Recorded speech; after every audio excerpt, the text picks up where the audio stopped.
Somehow it is the greatest achievement of Polish public international law is the adoption of this convention, which is oriented towards the protection of the minors, of children, and somehow sets obligation towards the public authorities to protect children.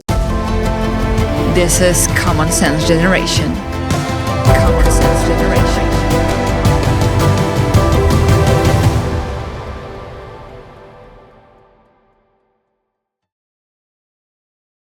Hi guys, this is Common Sense Generation. I'm Kądzielska-Koper, and today we talk about common sense feminism, because with me is Professor Dobrochna Bach-Golecka, a lawyer and a director of canon law.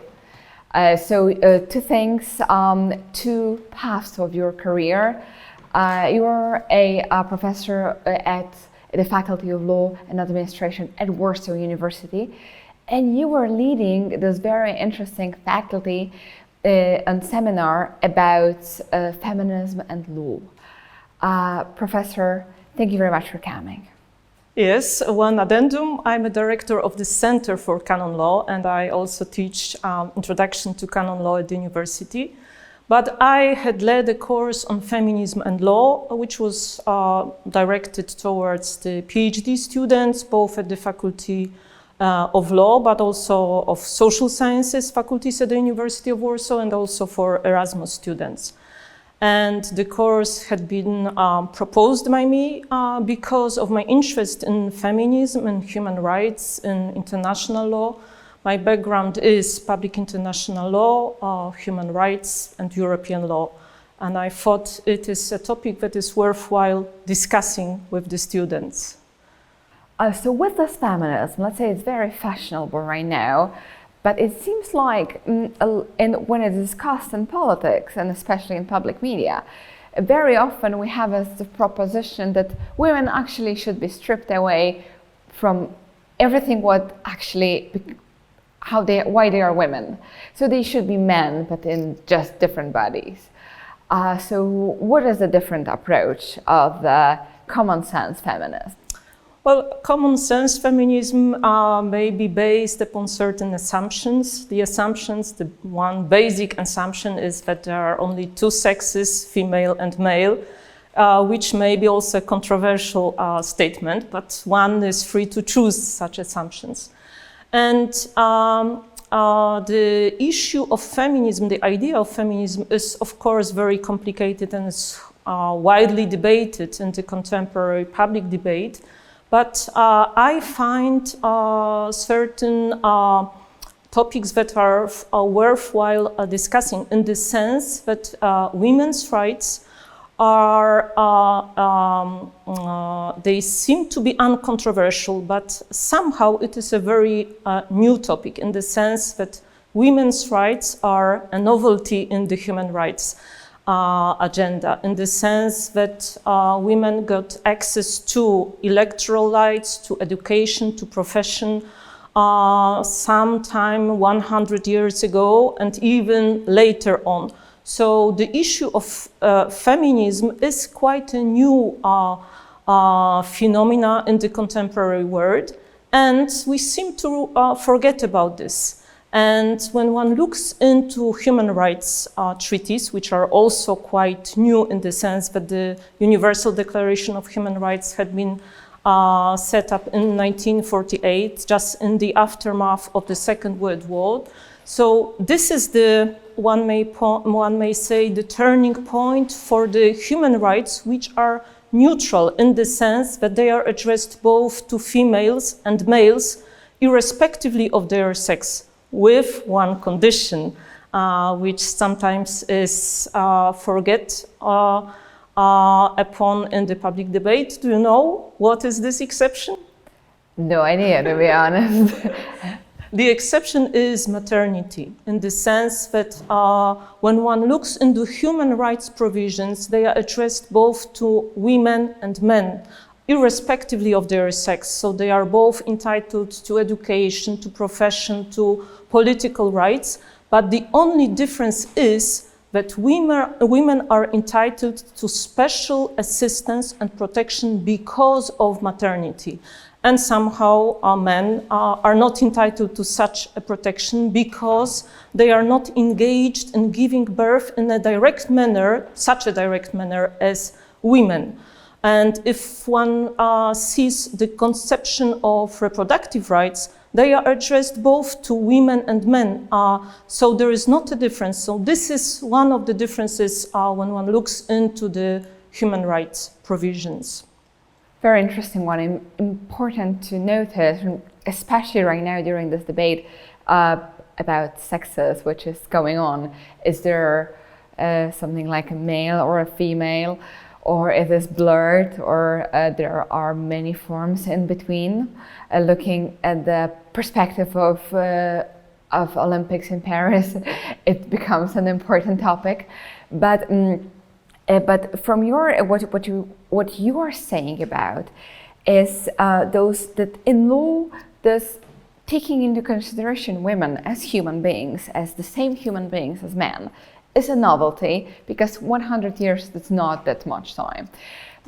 As I understand this, the Human Rights Declaration was processed in a moment when still women didn't have a right to vote in some countries in Europe, like Switzerland. But this is something which I think we all agree on. But this form of feminism has been pushed even further, to such extent that we want women not to be women, and not to have those special rights because of their maternity, because of their special physical role that they are playing in the society, and this is giving birth. But we want women to be as effective, let's say at work or in the public sphere, as men, with forgetting totally about their conditions. And it seems actually opposite to what we would call feminism. Because after all, I don't want to be a man.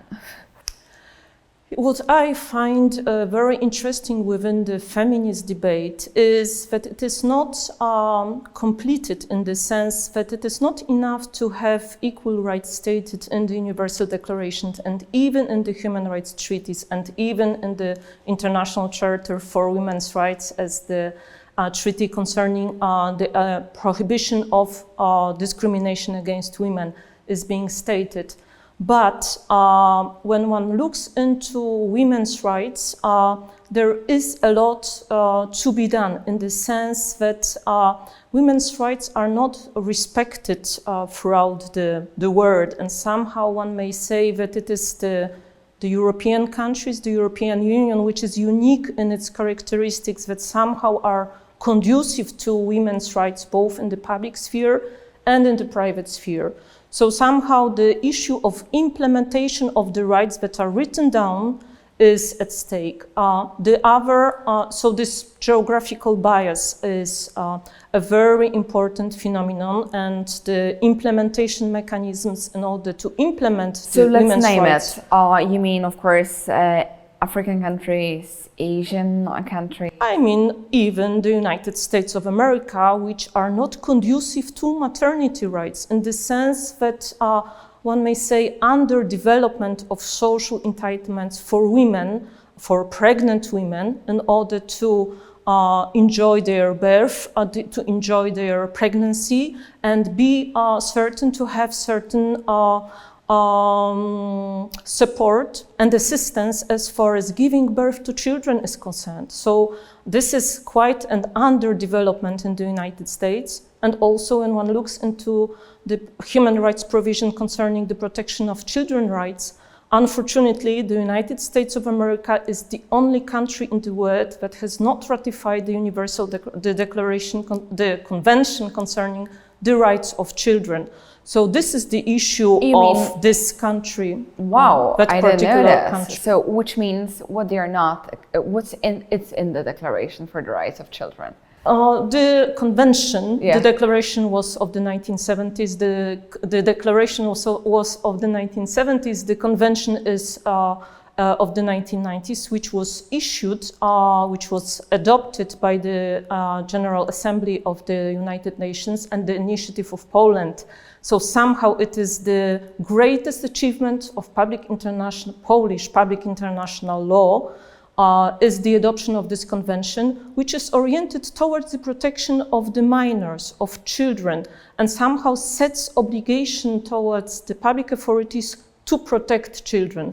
Somehow the Universal Declaration stipulates the obligation to assist mothers, and it is being repeated in human rights provisions in domestic law, for instance, at the European level, in the European Convention of Human Rights adopted in Strasbourg, but also in the European Union law, this public and private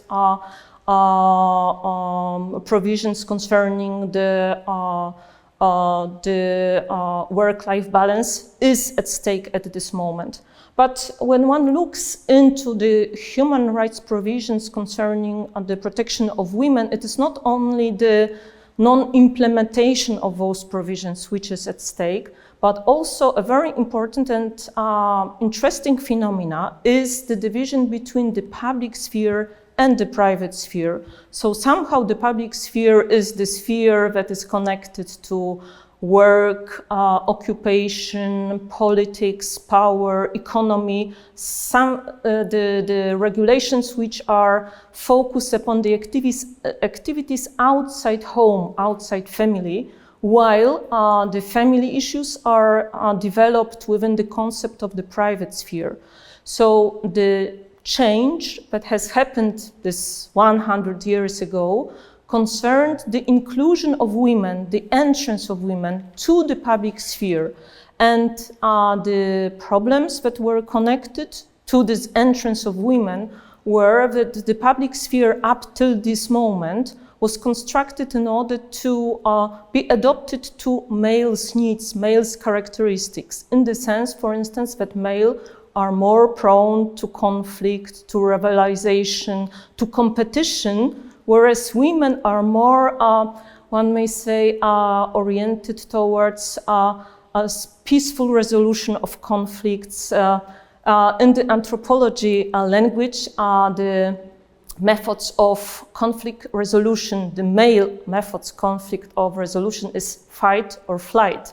So either engage in conflict or to leave the conflict, while the female attitudes to resolve a conflict situation is either to tend, so somehow to use certain methods in order to get to show certain care, certain tenderness, or befriend, to show certain hospitality. So one may say use the methods that are present in the private sphere in order to achieve certain effects in the public sphere. So women found it difficult to be active in the public sphere, which was constructed according to the male methods of acting and not to female methods of acting. So that was the problem. This is Common Sense Generation. If you like this channel, please subscribe, share, and comment. Your voice really matters. And let's say the origins of this disproportion, which were, of course, in the world, and the fact that women for such a long time couldn't take part in the public sphere, and they were very much put into domestic life, except, of course, few exceptions of queens and very active women. But let's say, even when they had huge achievements, they were still exceptions, is due to the different proportions of weaknesses of the body, yes, because women are weaker than men, and because they are more vulnerable, especially by giving birth, and because they are physically weaker and easier to put down, they ended up in this situation. It's just a simple but brutal laws of, let's say, human activity. Am I right, or am I? One may say that they developed different methods of adapting to a situation. So in a difficult situation, they cannot depend upon their strength. They were forced to develop some smart solutions to the problem. And one may say that because of this, it is beneficial to have both females and males in the public sphere in order to make it possible to use different methods of conflict resolution, not only based on this rivalry, conflict, aggression, strength, but also more, one may say, harmonious, mild, taken or certain care, befriendiness. It is somehow a generalization. It is not a very precise statement because one may say that there are males which are focused on care and women who are focused on strength. But in anthropology studies, one may say that there are certain characteristics which may be addicted to particular sexes. And the example of the adjustment of the public sphere in order to include women is, for instance, the adoption of certain equality measures, so certain mechanisms and solutions that would make women easier to enter the public sphere. For instance, the instrument of quotas, so the number of places which are reserved for women somehow is conducive to those characteristics which are less prone to engagement of certain conflict and competition. But also the adoption of formal measures. For instance, when one looks into the medicine studies, there is a growing number of female health practitioners because health studies are constructed on a very strict requirements, and women are able to prepare themselves to follow those requirements. So there are studies that show that there are more surgeons, female surgeons, more and more female health practitioners, because women may prepare themselves and somehow to adjust their family schedule and professional life schedule. While, for instance, in politics, there are no such formal requirements. Political world is more constructed on certain informal mechanisms, certain fidelity, certain evening meetings, evening suppers, evening talks, and women are less able to enter this world because there are no strict rules they may prepare themselves to. And that is the reason, probably, it is subject to some empirical studies, that there are not so many women politicians. Of course, this number is growing, but it is more difficult for women to enter the political world because of this lack of formal rules. We mean formal rules, but do we want formal rules to be the one who actually mirror the equality? Or are we doing here something like this, that we're creating the rules which women will fill in as well, but the general level of quality for those jobs then will be lower, because they would be, of course, ridiculous. And rather than using and showing that women have certain skills in different spheres, and they can be more qualified for certain jobs than men, but in a pure competition.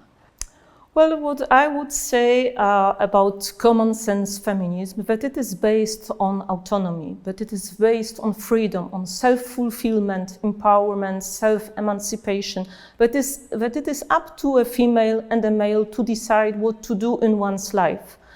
And but the public regulations have to be constructed in order to allow those choices. And for women, it is crucial to have a schedule, in the sense that they, because of biology, because of this biological clock, in order to combine both the family issues, the maternity issues, and their professional life, they have to engage precisely in scheduling. So in order to follow education, the higher education, in order to get access to professional life, they have to know exactly what are the requirements and when they can leave the professional life in order to start a family, to give birth to children and to come back. I see. So you mean this sort of schedule, which also allows them to divide between the professional job and the family life, which is also part of the job, but it requires a physical presence, even the time of giving birth and then coming back and taking care of newborns, and the fact this is the role which only a woman can do, is when there is a schedule and the women can fill somehow, then they can put those two roles together. And that's how the plan is created. It is very difficult, I may say from my personal experience too, but somehow the human rights treaties are very modern in the sense that, for instance, the Convention concerning the elimination of all forms of discrimination against women is stipulating that the responsibility for the upbringing of children is not the sole responsibility of females, but it is an equal responsibility of a mother and a father. So it is both for females and males to engage on equal footing as far as the upbringing of their offspring is concerned.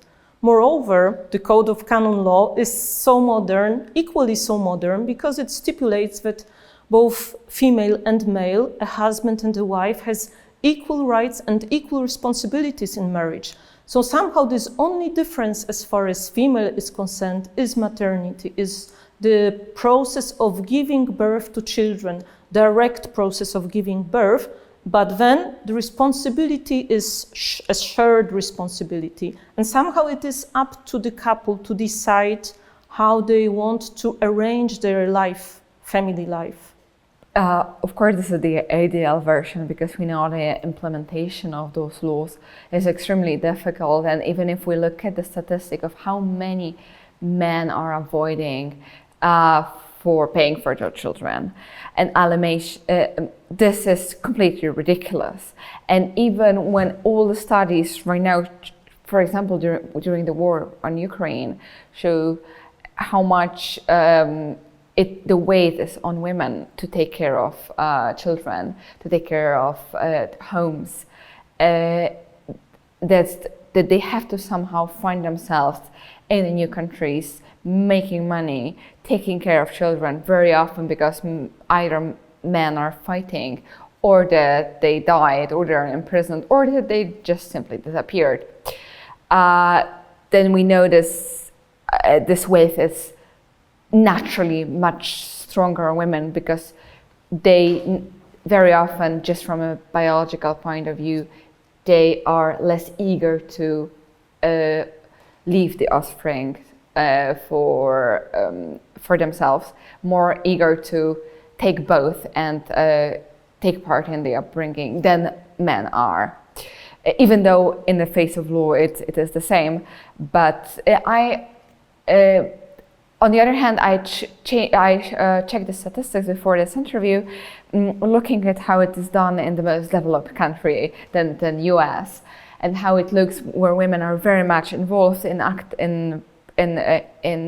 active life, and they have their careers.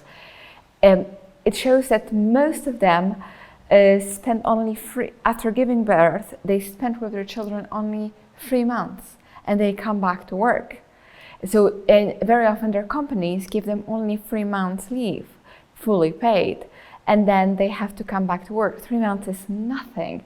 It is not even the time when your body comes back to being fully functioning. So they are stripped away from their rights to take care of their children, and then even it doesn't allow you to fully to do the breastfeeding. So it seems like here the women's rights are again violated in this case. So if they want to stay in their companies, or they have to give up huge part of their their life.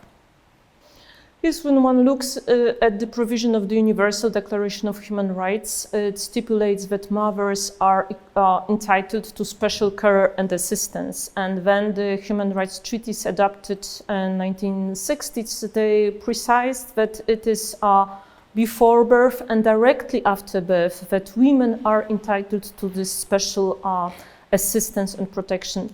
Parallelly, it is children which are entitled to special assistance and protection. And somehow it is up to the public authorities to decide how to arrange the system of social protection towards mothers, towards children, whether to establish certain points for child assistance, and to give women a choice whether they want to stay at home with children or whether they want to come back to work, because somehow feminism is focused on autonomy, on the possibility of choice to shape one's life according to one's needs, certain economic needs, personal situation, the division between the couple, but it is connected to this assistance that is provided by public authorities. The assistance provided by public authority. We put a point here. Looks great on paper, much harder to implement, but what to do? Women have to combine those two roles and make it possible. Otherwise, there will be no future generations. Somehow the contemporary culture is not based on odds, on something that one should do, but somehow it is based on rights, on entitlements. And one may look into the human rights provisions and to interpret it as a set of entitlements. And one may say that the idea of feminism, which is somehow focused on the entitlements, is also a wrong one in the sense that it is not a common sense. Women cannot be extinguished as single subjects, but somehow human rights are relational. And human rights are based not only on entitlements, but also on responsibilities. And this talk concerning interpretation, concerning responsibilities, is absent from the public discourse. And it leads to a situation where females are refusing to engage in maternity, in the sense that once the public sphere is oriented towards profit gain, towards competition, rivalry, when those private values are absent in the public sphere, when the talk on maternity is absent from the public sphere, let's look into South Korea, whereas the lack of children is considered as a disaster, demographic disaster, or in China, whereas the policy of one-child family has led to a situation of unwillingness of young females and males to engage in family relationships. So one may say that it is the interpretation of human rights that would be conducive to those responsibilities, and the public discourse that would be conducive to maternity, showing the beauty of giving birth to children and protecting and assisting and showing not only the hardship and difficulties connected to maternity, but also trying to convince that it is the effort that is worthwhile. It is Oprah Winfrey that has issued the bestseller concerning the happiness in life, how to achieve happiness. Happiness may be achieved, according to her and the co-author, while engaging in something which is difficult, which requires suffering, strength, commitment, but which is full of sense. And one may say maternity is, giving birth to children is one of those activities that is worthwhile. And full of sense. We put a point here. Professor Dobrochna Bach-Golecka was the guest of Common Sense Generation, and she tried to show to us some common sense feminism. Thank you very much for watching our video podcast, and I also thank a Polish National Foundation for making this show possible. This is Common Sense Generation.